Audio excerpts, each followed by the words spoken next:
learned something about you then, Jonathan. Tell me a little bit about your background, where you're from, where you grew up, and what got you into filmmaking. So I was born and raised in Decatur, Illinois, which is in central Illinois. It's sort of blue collar town in the middle of the cornfields. I had a really great childhood, great parents, and I all I can say is that I kind of came out of the womb movie obsessed. I mean, obsessed. And that's all I wanted to do in my childhood. Every event revolved around a movie. I had literally no other interests for much of my childhood. It scared my parents. They were both athletes and academics. My mother was is a psychologist, and my father was an engineer, and he turned into a lawyer. And all I wanted to do was make movies. So they were, like I said they were scared, but truthfully, they're also really supportive. And as I got older, I got into books a bit. I loved Stephen King when I was like 10, and then it sort of segued into literature. I majored in English literature, and yeah, when I graduated college, my parents divorced when I was 7, and my dad moved to San Diego. So I spent a lot of time in San Diego. Um, and then when I graduated college, I moved to California. So I've been in California as long as longer than Illinois at this point. Yeah. And so when I was first coming up, movies, there was not sort of the democratization of movies because it was shot on film. I acted in a bunch, I made what I could, but it was just sort of outside of my financial abilities. But when you can start making movies on DSLRs, everything changed for me. And I would have to say, I mean, it got to the point where I sort of felt lost and rudderless. And then a friend of mine said, we're going to do the 40-hour film festival, which is in San Diego, the biggest thing you have for making movies. It's the biggest platform. And so we made a movie that you have to write it, film it, edit it, score it in 2 days. So the quality is never going to be great, but like you're allowed to fail. We made a couple really terrible movies, and then we made one that was shockingly good, and then we won. It's a competition, and then the next year we made one that I think is the best thing I've ever made, even though it's very sloppy, and we won again. And I'm like, I have it. I feel like it's something. This is what I want to do. So all my money, all my savings, everything for the next 10 years has gone into making short films. And so here we are. Okay. So you say you pretty much were into movies from an early age. So what sort of movies influenced you then, in terms as from a filmmaking point of view, or whether you just saw something and were sort of blown away by it? What was your movie influence? I mean, there's different phases there. Are you talking about when I was a little kid? Well, uh, just generally, I think up to the point you realized I'm going to go into filmmaking. So what influenced you? What were your tastes growing up? when I was growing up, I loved animation on Disney. There's this is a side note. The other last week, Purple Rain was re-released here, and it was shown on the IMAX screen. And whatever transfer they made, they kept the film grain, and I was like so sentimental for that. And I just remember growing up loving the grain. I love celluloid. Um, but I loved seeing these stories that were bigger than life. It was, in a way, it was far more spiritual to me than going to church. But to answer your question, I loved it when I was very little. I loved Disney, and then I was very, very, very much influenced by Spielberg. Um, I've recently been thinking about E.T. and what a masterpiece that is. Like, here's this movie that's about an alien coming to, like, it shouldn't be as good as it is. And the fact that this man could take sort of genre and B films and turn them to these like kind of emotionally devastating, cathartic films is sort of a miracle. As I got older, my tastes changed a bit. I started to fall. I liked black comedies a lot. I liked irreverence movies. I would say the filmmaker that's had as much of an impact on me as any other is probably Jonathan Demme. I remember Yes. watching uh, uh, Melvin and Howard and thinking, this is amazing. This is so, you care about these characters, they're so offbeat. And then, of course, they ended up making Silence and Lambs, which I think is one of the most great, exhilarating theatrical experiences I've ever had. But a movie that I've really loved, and I've heard Paul Thomas Anderson talk about this, is Something Wild, because it's this really quirky sex comedy. Halfway through, it turns into, very organically, it turns into a very different movie. And I've always loved that because something I've come to be allergic to a little bit is movies that are rote. You know what's going to happen. It's the three act structure. It's you know there's going to be ups and downs here and there. How it's going to end a certain way, and I love that when it's inverted and they break it apart because it becomes fresh, and I can see something new. So that's something I personally aspire to be. Mhm. But I just remember being blown away by Something Wild. I remember watching Seven Beauties, the Italian movie. Like when my godmother, she said it was her favorite movie. I think I was like 16 when I watched it. And here's this movie where you're not really sure how you feel about this person who like is like trying. He's in a concentration camp and he's doing what he has to survive, and yet it's strangely funny. So I just love when you're playing with tone. I love when you play with structure. I love when you play with sort of expectation and genre. And as I've gotten older, I've always loved noir. I've loved thrillers. I love anything that's good. Last night I watched I'm going to say this wrong. Incendie by Denis Villeneuve. I had never had seen it, and it blew me away. And that's another thing I love when they play with time. So those are the things that sort of turn me on. Okay, it's a very eclectic taste, and Very it's interesting you mentioned Jonathan Demme because the thing I remember about him is not just his work, is how as a teenager I noticed that he made these sort of unusual comedies. You mentioned Something Wild, I remember that. Jeff Daniels and Melanie Griffith, and then did Married to the Mob with Michelle Pfeiffer. And then all of a sudden he came out with Silence of the Lambs. And when I saw his name, I thought, why is a comedy director doing a horror thriller? And of course, that blew everybody away. And then 3 years later, he blew people away even more with Philadelphia. I mean, to this day, it's a film I can't watch because of its subject matter. He was, sorry, the late Jonathan Demme was quite a unique filmmaker in his way, and I can see why he influenced you. In fact, you mentioned Purple Rain as well, and we'll go on to this later. In Fireflies and the Dust, I noticed there was a sort of a grainish element in the way it was filmed. It was very cinematic. It didn't look digital. It was good quality, but it didn't look digital. And I'm wondering if some of that influence crept in there. So Jonathan Demme, that's a great choice of director, great range of films. Excuse me.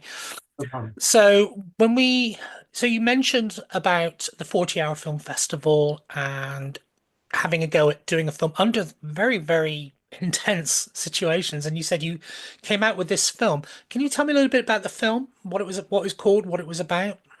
Oh gosh, well we did it every year. So we have like we've done 10, 11 of them. Hmm. So the one that I think that changed everything for us was a movie.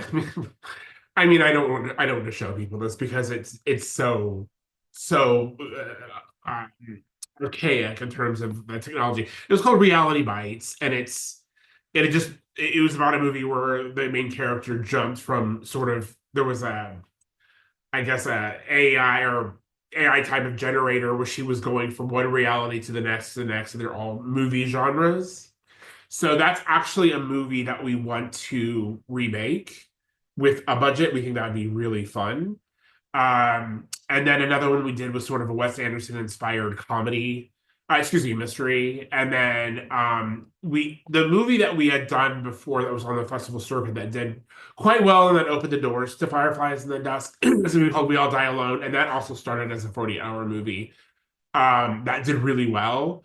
We ended up being disqualified for something. I can't remember exactly what. I think I didn't get it in on time. But we knew that we had a good script and a good concept, but it would never go to film festivals, so we reshot it. So that's the other thing, the trying out these different ideas and what works and what doesn't, because you see it screening from a full audience. It's you can kind of beta test what works and what doesn't. So that's another like when people ask me like what should I do to start, that's what I say. Do that because it like I said, you can fail with low stakes, but when you do something well, it's exhilarating, and so you can see what works and what doesn't. Mhm. Now, on a lot of your films, I think I mentioned this before we started recording. Um, you've worked with, or you continue to work with Ryan Roach, who is the Right. co-writer on Fireflies in the Dusk. Yeah. So, how did you meet Ryan, and what is it about the two of you working together that makes it work so well? Because it clearly does, judging by your CV here. Oh, thanks. Ryan is probably he's like a brother to me. We met 20 years ago through a mutual friend, and I mean we hang out. He's also a huge movie lover, and we have similar tastes, but not exactly the same tastes. And I've written plays, and he's written plays individual of each other. But I think we work really well together because we're comfortable arguing, and I don't mean that like we're like pugilistic people, but we're like comfortable. Like I like my idea better, no, and so like it's a positive thing. Like whichever person can win that argument, it feels most passionately about it. We know that's the right choice. So, and I just think we feel comfortable like not letting ego get in the way. And like I said, we have similar tastes, but they're a little different. So, we can bring both of that to the project. But like, I will say writing our films is really, really fun because we're just cracking each other up and we're coming up with different ideas, better ideas. So it's really honestly a treat to or we're working on something now, and it's just truthfully a blast. And it's always sucks because you have to like, sometimes you have to cut things, sometimes you have to change it for the actor, or whatever, and like that sucks. You're just like, oh god, no, people can't see what we wrote, but you have to do what's right for the movie. But we will continue to not work together if that's what's right for the project. But always we'll definitely work together and hopefully make a lot of money. Well, Kidding. that's part of the dream, isn't it? Yeah. So, well, let's talk about Fireflies in the Dusk, which, when I say it took me by surprise, it's not that I went in with any expectations. As a reviewer, I go in with you know, I go in with an open mind, a clean slate, if you like, and just let them and just experience the movie and note things. So, but it took me by surprise because I think there was a little bit of expectation, not being someone who generally is fond of rom-coms. I leave that to my wife. But I gave it a shot and I was very surprised by the comedy in it, the storytelling, the influences that were inferred by me. I don't know if they were, the influences that I observed, whether that was intentional or whether that's just something I've related to. So let's talk about that. Where did you and Ryan come up with the idea behind this story? I love time travel movies, but there is, generally in a time travel movie, you have the hero who goes through time, with like an objective, like he has to save humanity or something, or his parents, making sure they get together. But there's like the subsets of the romantic time travel movie where the person, like, and there's a movie called Somewhere in Time, which is a little bit of an influence, but he like sees a photo of this woman, this black and white from the century before, and he goes back in time to be with her. And I'm like, I have so many questions. Like, you you can change the course of humanity, but you go on a date. And it just the I think they're great for movies. I love them. But the premise is so silly to me that that is where I like to play. That's the absurdity just like tingles me. I love it. And so it lets you kind of make fun of it. There's like obscure Hallmark Hall of Fame made for TV movie with Jennifer Jason Leigh and Campbell Scott called The Love Letter, where it is the desk and involves the desk like ours does. It's very different though. And then it's just like it's just honestly fun. And then once we had the premise, we're like, oh, and now we know where we can where we can go. It was kind of like a jumping off point, which led to other jumping off points.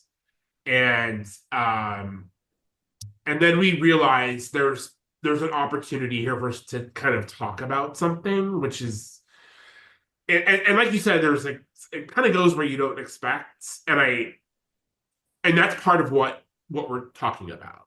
So I'm like almost like nervous to even say like what it's about. But when you see it, you realize it's actually about something more than just something on surface. And I agree with you. I like some romantic comedies. I like Annie Hall, when Harry Met Sally, Moonstruck, that kind of thing. But most of them, they're just so silly. I just can't muster them. That's like one genre that hasn't seduced me. Unless it's a really good one. The really good ones definitely they do. But I most of the part I'm on board with you. Hmm. No, no, I'm a When Harry Met Sally fan actually. So it's because it's more than just a rom-com. It's something that talks about an issue. Because I remember at the time, it was a big issue. Can a man and woman really be friends without sex getting in the way? And everybody was talking about it. And So, it was real. It was real. mm, Like it was, it was smart. I'm sorry to interrupt you. no, no, it's fine. Yeah, it is very smart. And I think as I got older, I'm not saying I related to the incidents in the film, but when you leave college and you go out into the world, yeah, some of the things that they're talking about, you can sort of slowly relate to as you reach to the level of the film where they're at, or the point in the story where they're at. So I think it is a very intelligent film, and there are some things being said in Fireflies in the Dusk. I think it's a hard film to talk about though on here because I don't want to give too much away, and I No. deliberately avoided talking about where the film goes towards the end, which is I think just has to be seen to be believed. So in terms of the ridiculous, you said it's quite absurd, this plot. One of the things that surprised me is you don't explain how Charlotte finds this portal, Right. nor the fact that people on both sides just treat this as normal. And that's probably So I'll tell you where that comes from. That Mhm. comes from what inspired me to do that is the Purple Rose of Cairo, from 1985. It's a Woody Allen movie where Jeff Daniels plays. I think it's known if people don't know. He plays. He's a character in a movie, like they're watching in a movie theater, and he just jumps out of the movie into real life because he has a crush on the Mia Farrow character. Mia Farrow character has a crush on that character, and then people in the audience, some people gasp, whatever, but the usher, so this character jumps out of a movie, and the usher goes, "I'll get the manager," and that like always cracks me up, and that sort of you know human reaction but nonchalance is that like I said, it's absurd, and that that's what I love. That just cracks me up. Like, let's just do that. And so I told everybody to watch that movie. That's what it is. And also a little bit of being John Malkovich, where, you know, crazy things are happening and there's just kind of a like cool response to it. They respond, but not like you would think, which if it was a real human, they would probably have a heart attack. So it's interesting that, like I said, the film says many things, and I think you can draw from it so many different messages. I think there is this one. There's a serious theme throughout about reality meeting fantasy, And so Yes. you've got these so in the film you've got these two pen pals, especially essentially Charlotte and Zachary. But when they meet, suddenly this whole idea of romance becomes a bit challenging. So was that something that was intentional to actually say, sometimes be careful what you wish for because the reality may not match the fantasy? Well, exactly. That is pretty much what we're trying to say is that, and that does lead into what happens at the end, but it's, um, people romanticize things, and that's okay for the most part. But like when you okay, this what several years ago, a friend of mine took me to a screening of Pride and Prejudice, the Joe Wright movie with Keira Knightley, and it's a fantastic movie. I majored in English literature, but I was thinking like we don't need this movie. When I saw it, I'm like, we need this movie. It was amazing. It's lush cinematography, beautiful people. But that was the thing. I'm watching this movie with these very, very beautiful people, and I leaned over to my friend. I didn't want to go, so I was still being contrary. And they're like, in real life, these people haven't bathed in 7 days. These people's teeth don't look like that. They haven't heard of fluoride. So, and then A Room with a View is one of my favorite movies, which is really heavily referenced in this movie. And every time I see it, once a year, I say, how do the bottom cover smells? And and that's being funny, but it is kind of true where you have this romanticization of the past. And so we're definitely trying to kind of in a fun way comment on that. It's also yeah, so that's in a way why we wanted to make the movie. And when you watch movies, they're a representation of something that's often the representation of something that's real, but it's not real. So I think it's more of the past than fantasy that we're talking about, but it is I think can be overreaching the romanticization to a point where it's a little dangerous. And so we wanted to kind of comment on uh, that. I'm trying to be coy about it. To answer your question, absolutely yes. But what's interesting is that when Zachary is romantic about the past, then is suddenly challenged when the reality kicks in. By contrast, I mean, Charlotte struggles a little bit, but it's her friend Cecil or Cecil. I'm not sure how you pronounce it in the States. We pronounce it Cecil. Well, he just suddenly finds himself accepted Right. and very comfortable. I think one of the funniest scenes is where his Zachary's boss is showing him Grinder. And he's so, oh, but that's another theme that comes through out as well is finding somewhere and someone where you are accepted for who you are. Because there is a hint in the film that both Charlotte and Edith know about Cecil, but they don't say anything.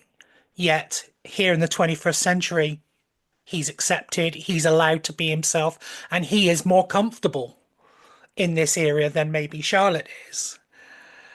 That's a very interesting theme that I picked up with, and it comes across so strongly.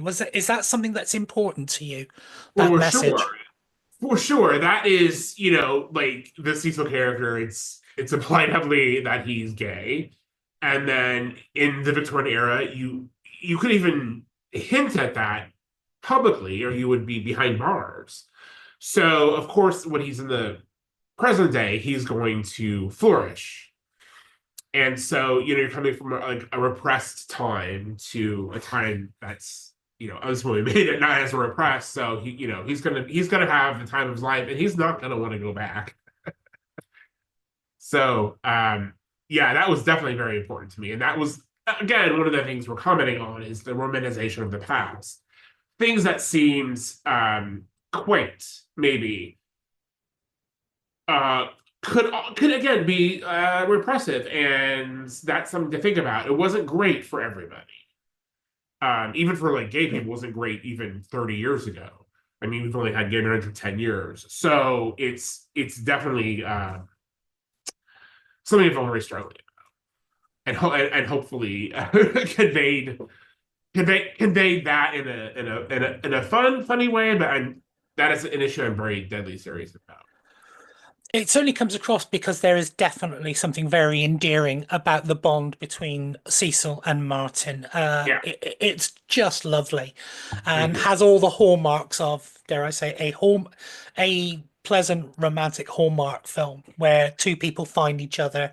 So that sub story I think is great, and it does provide plenty of levity from the sort of other romance that isn't going quite so well. Right, I right. just wanted to ask, I was delighted to see that you had Amy Yasbeck in there Yeah, as Edith.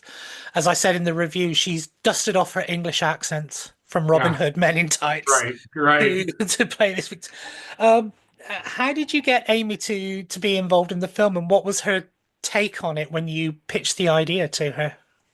What I'll say is that we had a rehearsal, and Emily and Hale showed up, and they're like, both of them said that Robin Hood Men in Tights was their favorite movie as a kid, and so they're like, I cannot believe my life right now. And I'm like, I can't either. I'm so excited. I loved her forever. We got her because our producer is Martin Spandrers, and was he is an actor, but he was as a teen he was on Eight Simple Rules, the TV show with John Ritter, and he and John Ritter became very very close. And so before he died, and John Ritter was of course married to Amy Esbach, so he's basically known her his whole life. I knew that. I knew that they were close. It's not the kind of thing that you become friends with this guy. You don't really want to like cry, but he recommended her. He said, "What about Amy Esbach?" And I'm like, "Oh my god, I'm so excited you asked that." And I said, "I love her," and she immediately she read it. She jumped in. I love that woman. She is a hoot. She's really really fun to be around, and she's got a big heart. Yeah, and she looked like she was just enjoying the role, really throwing herself into it, reveling it, and camping it up beautifully. Oh yeah, that's her thing. I mean, she was a Mel Brooks muse, Mm. and that's I'm like she was in like what at least two of his movies. So I'm like that definitely signed me up. But just I really I do hope to work with her again because she's fantastic, and she's also like I said really really fun to be around. Hmm. It looked like everybody actually was genuinely having some fun on the set. I think that's something Absolutely. that does come out. Everyone's a consummate professional. There's great comic timing. There is all of that. I'm not going to take Yes. that away. But you can tell sometimes when people are genuinely enjoying themselves, as opposed to some people just saying, well, it's exposure, it's a paycheck. This cast, everybody in it, right down to the lady who plays the psychiatrist who dreams of the unheard disciple, where they end up having sex and watching a couple of episodes of Suits. Great reference to that, by the way. But so was it fun on set? Oh my God, You yeah, as the yeah. director and working with Ryan with this cast on this story? It was so much fun. It was so much fun. Uh, and that's the thing everyone said to me. They're like, I had a really good time on this. And I do think it's partially the subject matter. And when people read the script, they were like, I'm in. This is crazy. I have to talk to you because I just want to make sure we have the right tone. Is this going to be a sketch or is it more serious? I'm like, it's not a sketch. But like I said, I had everybody watch the Proposal of Cairo, and we had two rehearsals. I mean, it's the only time you have for a short, and I just want to make sure we're all on the same page. Um, and that's all I needed. And we just go and they did it, and everyone had a ball. Everyone had a ball. And the more we worked, the deeper into the day we became, the more fun it became. I mean, it's stressful making a movie because of time. That's pretty much it.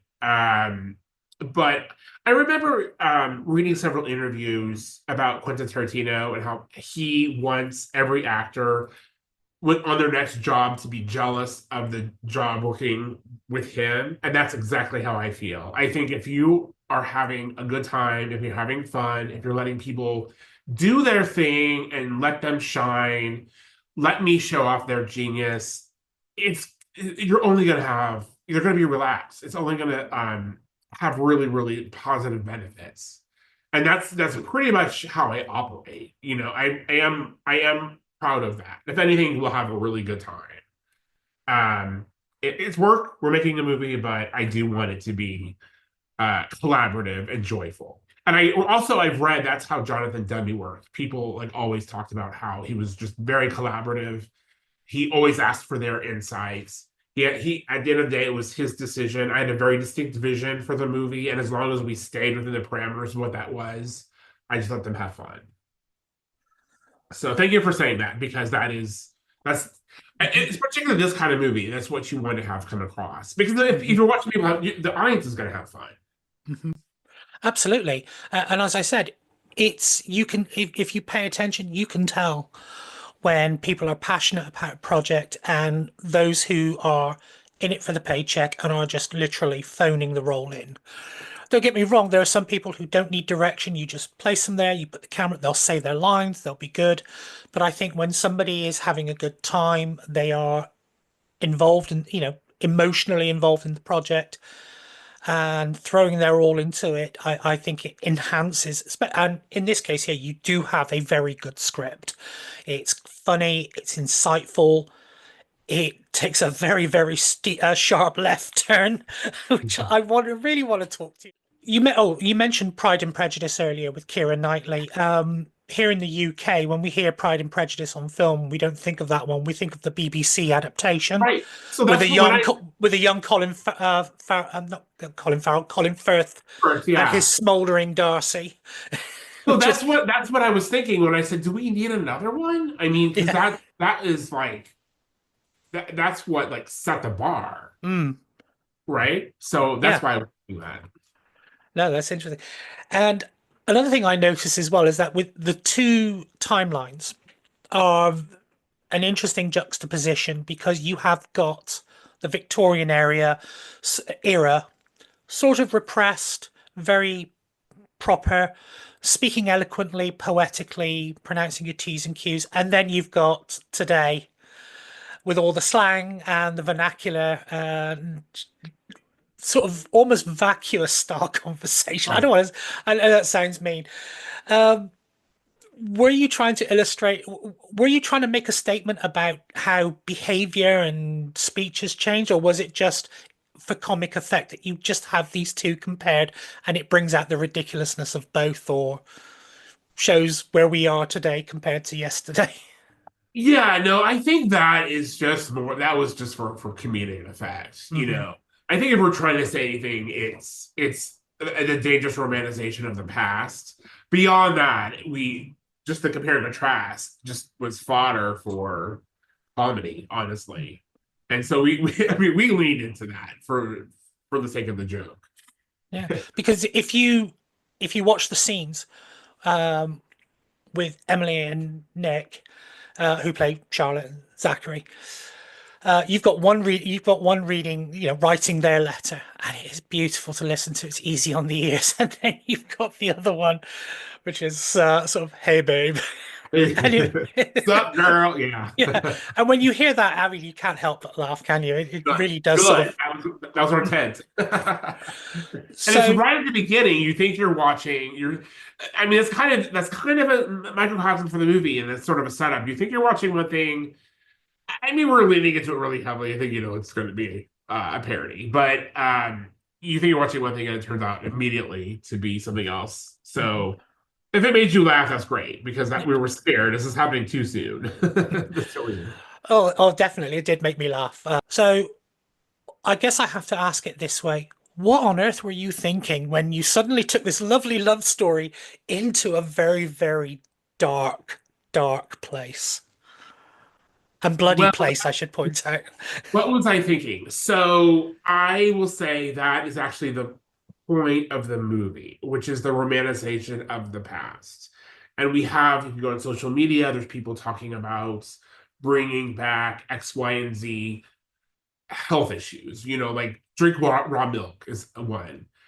This is a much more minor like issue than a larger sea of issues, but like don't do when pasteurization is just boiling the water, it's boiling it like for 3 seconds. So I think like when you're romanticizing something, be careful because look what they were doing back then. In 100 years from now, they'll be saying that about what we're doing now. What are you thinking? And so that is really what we're talking. Like if you're going to go there, you have to go there. So that's more. That was the commentary. But like I said, something wild is has such an important impact on me, where it's a quirky love story and then it turns into a really dark thriller. And honestly, it made us laugh. It's dark, but it did make us laugh, and it is shocking. Um, but like another metaphor for the film is internet dating. When you're on the apps and you have this correspondence with somebody you've never met, and then you meet them, and they're different than what they present themselves to be, and so that can be dangerous. I've had experiences where I'm like, I think I'm genuinely afraid in this moment, and that is another piece of my history that influenced this.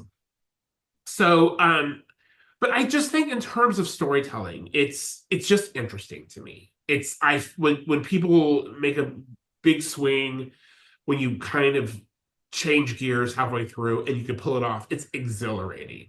I mean, this is something Tarantino does a lot. You're watching one thing and it turns to another, and those are the movies that stick with me. So I just wanted to pay homage, and I wanted pay homage, and I wanted to I wanted that for myself as a filmmaker who tried to like pull that off and hopefully succeed and hopefully say something in doing it.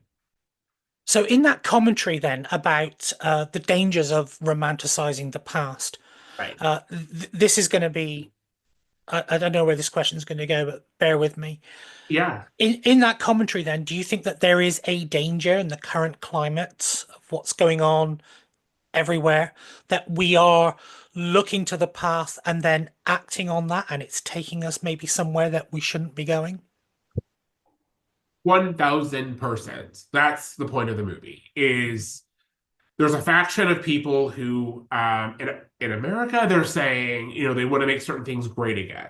What? I mean, like I like a time where Nazis were looked down upon. And I like a time where so I like that, but we've learned our lessons. I like now because as a gay man, I can get married. I have equal rights for now.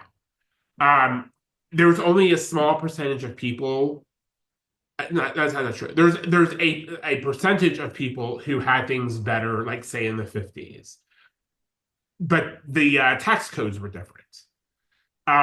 So it's like they're cherry picking and they're romanticizing elements of the past. I'm trying to say this without being overtly political. I guess I'm going there now, though. There are elements that they're cherry picking, and that's dangerous because you're not having the whole picture. And it's dangerous for a whole other subset of people who did not have things as well as you might have.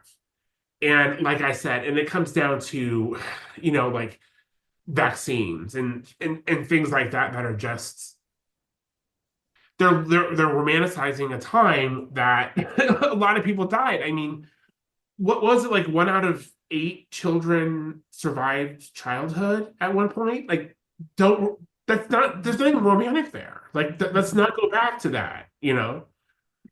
So yeah, that's I'm definitely like, okay, if you want to go there, if you want to do that, and then we had to cut a lot of it, but the Zachary character had like it was like fetishized the past. So yeah. It's interesting. It's funny you mentioned that because it just reminded me of in both the book and the film of Misery, where when Annie Wilkes finds out he's killed the main character of his saga, and he Uh-huh. says at that time, women often died in childbirth. But there is a character in Annie Wilkes who was only interested in the romanticized version of the era in which Misery Chastain lived. I mean, okay, there was a reason why Paul Sheldon killed off the character. He wanted to take his writing, but at the same time, he did it in a way that was true to that era and realistic, and was brought the reality crashing down, I suppose. So there's a prime sort of literary example there of what we're just talking about, really. Yeah, very, very thoughtful, insightful film, but highly enjoyable as well. You have a laugh along the way. Mhm. And if you're attuned to it, you pick up the message. So congratulations on that. Really, really great job. You're obviously happy with it. Take it Ryan is happy with it as well. Oh Um, yeah.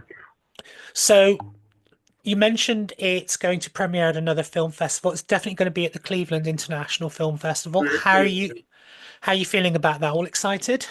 See, keen to see how Very it'll do? excited, very excited, a little nervous.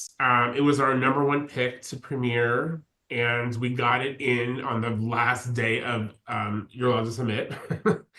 And then, excuse me, and we were playing at a couple other festivals, which I can't announce yet. But I think it's definitely a movie that I'm really really eager to see it with an audience. I really really want to see what works and what doesn't because we've only watched it with I've watched it with Ryan, in the course of editing it, Martin the producer and our editor on June. So no one in the cast at this point has seen it except for Amy. So I'm excited and nervous and thrilled, and I hope that our big swing pays off and we're able to like segue to features from here.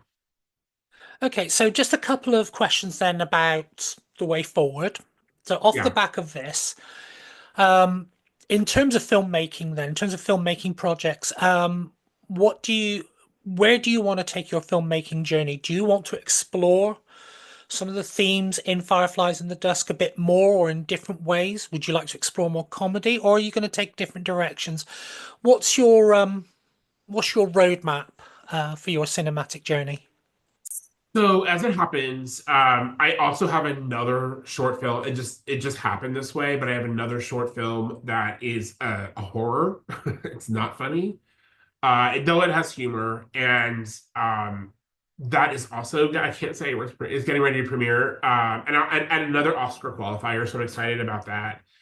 But I just love film. What I love, what this is what I realized is that